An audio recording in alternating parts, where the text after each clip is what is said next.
Meanwhile, poultry farmers are currently facing extinction as a result of challenges. Though actual number of farms and hatcheries that are folded up is still vague, investigation shows that many farmers left the business hurriedly after incurring serious losses, while those still operating are either struggling to remain in business at zero profit or incurring each debt to stay afloat. Thus, poultry farmers in Ondo have lamented on the high cost of feed and other inputs in the farming business.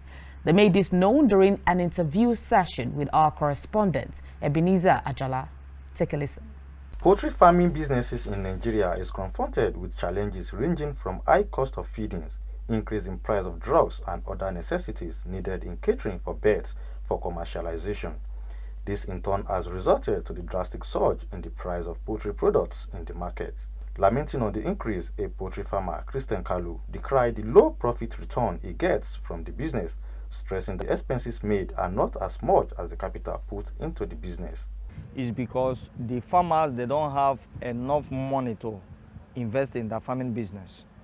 And you find out that when you don't have enough money to invest in your farming business, you cannot be able to have a big quantity of food production. So this thing is a kind of is a business that the more you invest, the more you have enough production. Similarly, another poultry farmer, Kumuyi Oluwatosin, said poultry farmers are most times affected with no option than closing down the business, making the market uncompetitive and monopolistic in nature. According to him, poor harvest and increase in raw materials for production of bird feeds are contributing factors to the surge in the purchase of birds in the market. Farming is not profitable as it used to be before due to the high cost of things in the country, like the cost of their feeding. Before, we used to buy, as at last year, we used to buy one bag of their feed at the rate of 4,000 plus or 4,002 like that. But now, the cost of purchasing one bag now is 5,000 plus, even heading to 6,000 naira. That has made some people to withdraw from the business. Also on the challenges farmer encountered, Oluwatosin had this to say. Business will encounter a lot of challenges.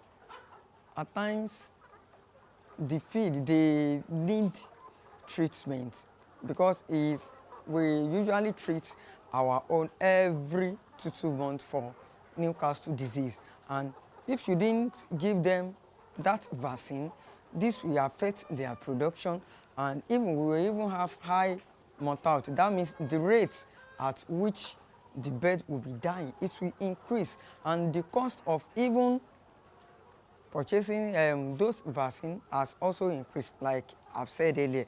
And those are the challenges we encounter. At times you can even get here what you expect that they're supposed to produce. I mean, when they get to their production time, so that one can even drop. They called on the government to provide loans, equipment needed that could stabilize poultry farming in Nigeria and reduce the skyrocketing cost to barest minimum. Can provide us loan. More people will even go into the business, and the high cost of their feeding, if governments can even interfere in the situation of the economic of the country, so that the cost of even buy their feed will even come down. So if governments interfere, that one will even help us to even go more into the business. You find out that things are very, very difficult now in the country, and the economy of Nigeria is running very, very high. You find out that most of the times when farmers doesn't have enough money to carry out all these farming exercises, you see that there will not be enough food production. So this is one of the challenges we are having, and which, if government can be able to help the farmers, we have a Nigerian Farmers Association and all these people, they just embark on farming business. So if we can, federal government can be able to be supporting these people, granting them loan, and I believe that they can do more than what they are doing now. From Ondo City, Ebenezer Ajala reporting for KAFTAN TV News.